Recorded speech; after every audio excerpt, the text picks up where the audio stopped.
Uno de los temas más interesantes en la escritura es el tema de los juicios. Cuando me refiero a los juicios, estoy hablando de los juicios hechos por Dios al ser humano. Entonces encontramos por lo menos 4 juicios mencionados en términos generales que nos pudieran afectar a todos. El primero sería el juicio personal. Pablo lo va a mencionar en Romanos 14, versículo 10, y también en 2 Corintios 5, versículo 10. ¿Qué nos va a decir ahí? Nos va a decir que todos vamos a comparecer ante el tribunal de Cristo. Y eso significa que hay cosas que no podemos juzgar aquí y que tendremos que esperar ese momento.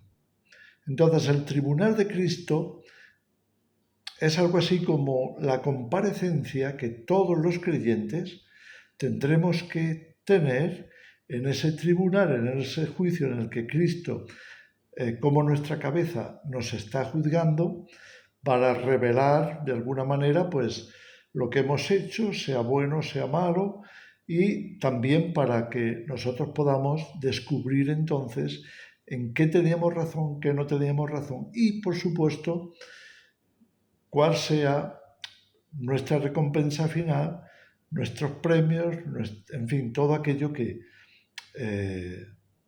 depende de lo que hayamos vivido, lo que hayamos hecho con nuestra fe, nuestra fidelidad, nuestra obediencia, etc. Entonces, ahí tendríamos el tribunal de Cristo. Ahora, un segundo juicio que es también muy personal es lo que leemos en Hebreos capítulo 9, versículo 27, que dice que está determinado para los hombres que mueran una vez y después venga el juicio. Cuando dice morir una vez se refiere, por supuesto, a la muerte definitiva, es decir, cuando ya partes de este mundo para no volver. Entonces, a partir de ahí estaría ese juicio que sería el resultado de ir a la presencia de Dios o ir a la presencia de aquellos que están en condiciones de juzgar y entonces recibir una sentencia o recibir una aprobación o una reprobación. En fin, este es el juicio más común que todos hemos entendido que cuando nos muramos vamos a encontrar.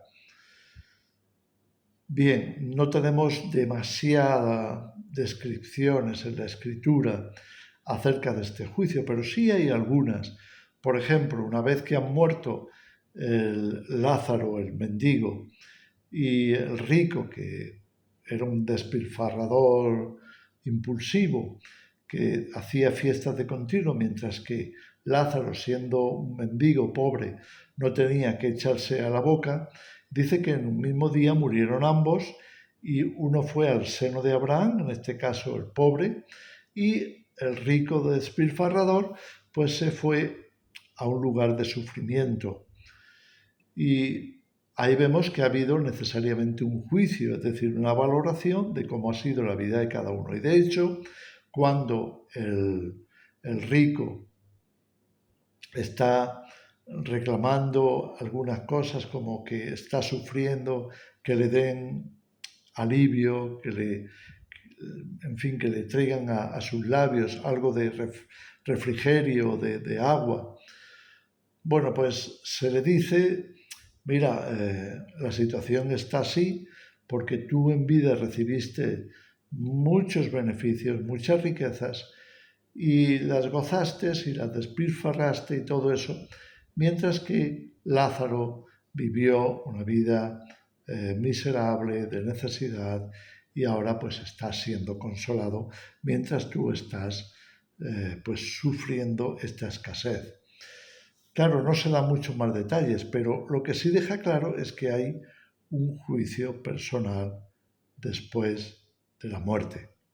Luego tenemos 2 juicios más. Uno de ellos lo encontramos en Mateo 25. Aparece en otros lugares del Evangelio.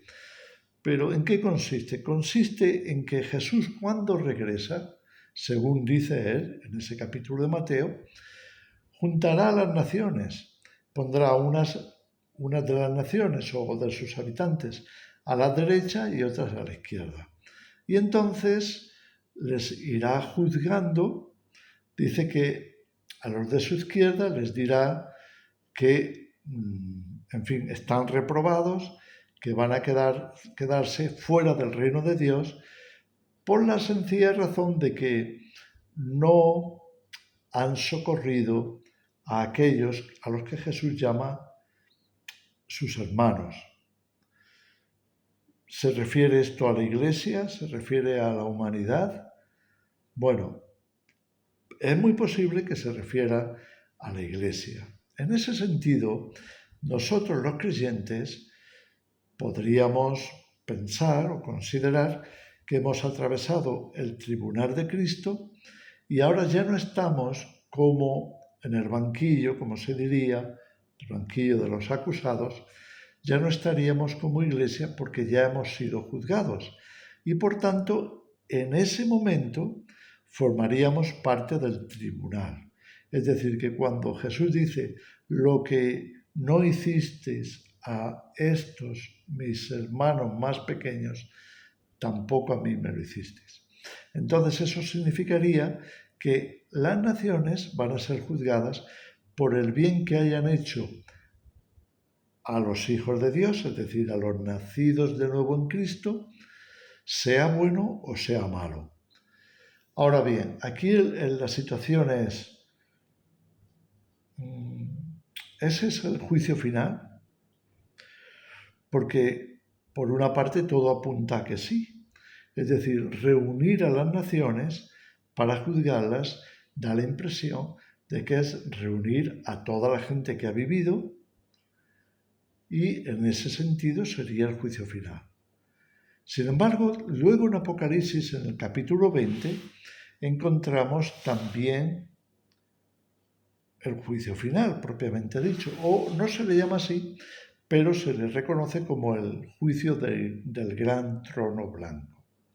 Y ahí se nos dice que todo el mundo, todos los que han vivido a lo largo de la historia, van a estar en la presencia de ese trono blanco y ser juzgados, y se abrirán los libros y ahí se descubrirá quién lo ha hecho bien, quién lo ha hecho mal, quién ha sido fiel a Dios, quién ha creído y confiado plenamente en Dios y ha actuado de acuerdo con su voluntad o quién no. Por supuesto, también nos faltan muchos datos, es decir, estamos hablando de escrituras muy escuetas que en unos pocos versículos se nos habla de un gran tema, como es el tema del juicio. Imaginaros lo que significará juzgar a todas las personas que hayan vivido. Podemos suponer que sea algo enorme, extenso, o por lo menos complejo, por la cantidad, por la disparidad, la variedad tan enorme de vidas, de actitudes, de decisiones, en fin, todo lo que se pudiera considerar que merece la pena señalar en un juicio antes de dar un veredicto. Ahora, otra cosa es cuál sería nuestro papel, es decir, si eres un creyente en Cristo, ¿dónde estarías en esos juicios? En el juicio del gran trono blanco de Apocalipsis 20 se nos dice que los que no fueron hallados escritos o registrados en el libro de la vida, pues serían arrojados al lago de fuego, que es la muerte segunda. Tampoco se nos habla demasiado de esto, excepto que sea un lugar de separación permanente y eterna de Dios. Por eso se le llame el lago de fuego, un lugar donde esa ausencia de Dios se ha convertido en algo terrible que quema, que va destruyendo el ser o la vida de los que están ahí. También se dice que ese es el lugar preparado para Satanás y sus demonios, es decir, sus ángeles caídos. En fin, pero no se dan muchos datos más. Entonces, supuestamente, en ese juicio del trono blanco, nosotros como Iglesia ya no estaríamos, en el sentido de que, repito, ya hemos sido juzgados en el tribunal de Cristo, ya se nos ha dado el veredicto y la ubicación para la eternidad, es decir, o estamos salvos o no, estamos salvos en Cristo o no. Entonces, si en el tribunal de las naciones, es decir, si cuando Cristo juzga a las naciones, nosotros estuviéramos en el tribunal, es decir, como testigos de lo que hemos vivido, de lo que ha pasado en el mundo, de lo que se ha hecho contra nosotros, por ejemplo, en persecuciones, en fin, en martirio, lo que sea. Bueno, pues ahí estaremos sin duda como testigos. Si vamos a estar como tribunal, también se cumplirían las palabras del propio Pablo, 1 Corintios 6, cuando dice que vamos a juzgar al mundo, que los santos, los creyentes, vamos a juzgar al mundo, incluso que vamos a juzgar a los ángeles.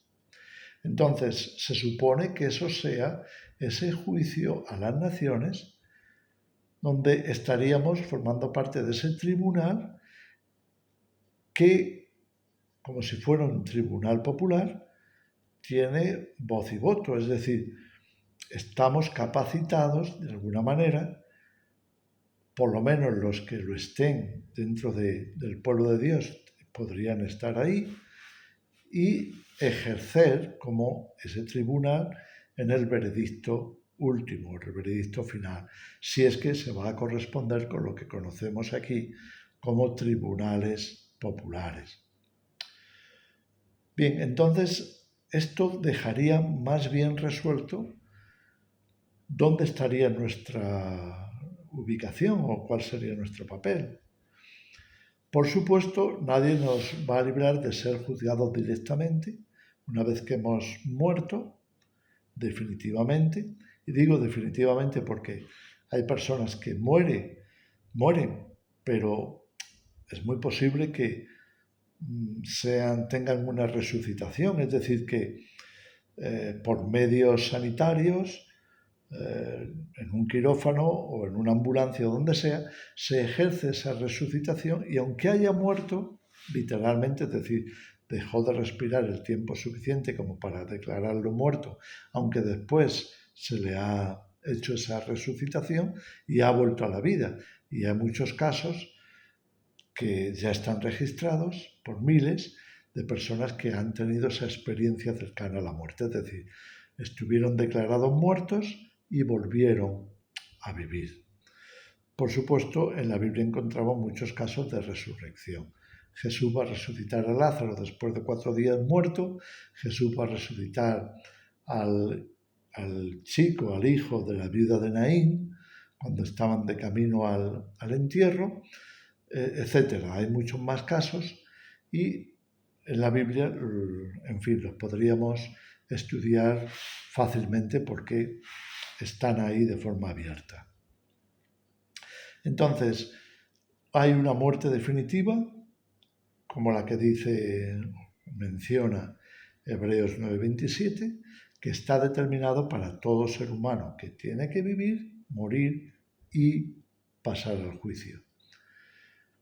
Entonces ahí obviamente vamos a estar en el banquillo, ya sea que nos declaren culpables, nos declaren inocentes. Y también estaremos en el banquillo ante el tribunal de Cristo, porque ahí sencillamente se va a juzgar a cada uno de nosotros, los creyentes, los que hemos depositado nuestra confianza en Jesús. Y como Pablo dice en esas escrituras que he mencionado, tanto en Romanos 14 como en 2 Corintios 5, ahí se va a revelar el secreto de los corazones, se va a investigar, se va a ver con claridad cuál era nuestra intención, por qué hicimos las cosas, si realmente estamos siendo aprobados y tendremos recompensas, o por el contrario, no será así, y incluso aunque estuviéramos salvos, como dice Pablo mismo ahí en Romanos, que, bueno, pues habrá los que sus obras no han correspondido con lo correcto, pero ellos mantuvieron firme su fe y es muy posible que reciban esa salvación, pero no van a recibir recompensa.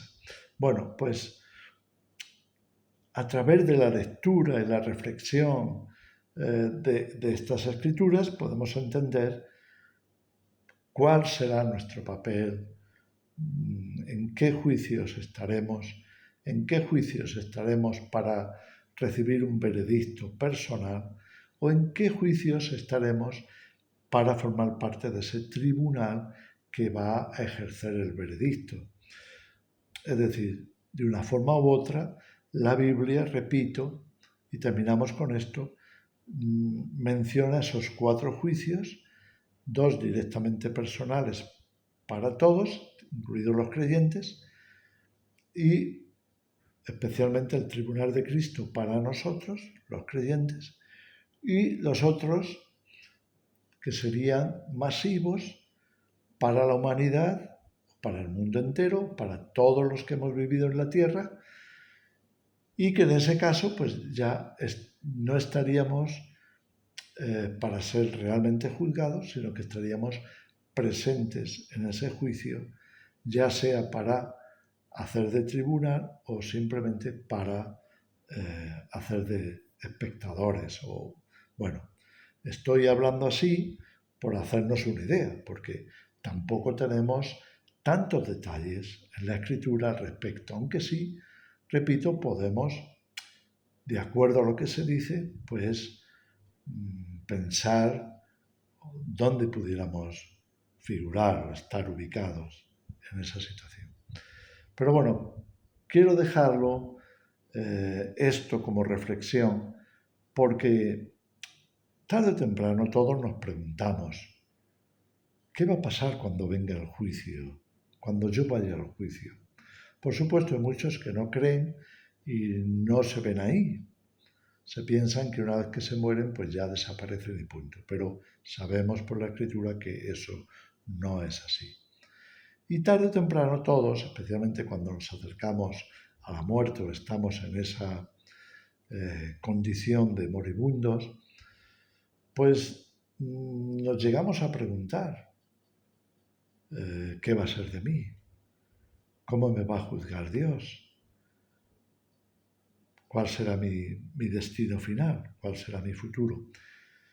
En fin, la palabra de Dios nos da por lo menos lo suficiente para hacernos ver que eso es real, que vamos a estar ahí y que de una forma u otra vamos a presenciar todo lo que se ha hecho y también el veredicto final, tanto para lo bueno como para lo malo. En fin, os dejo con esa reflexión. Que el Señor os bendiga.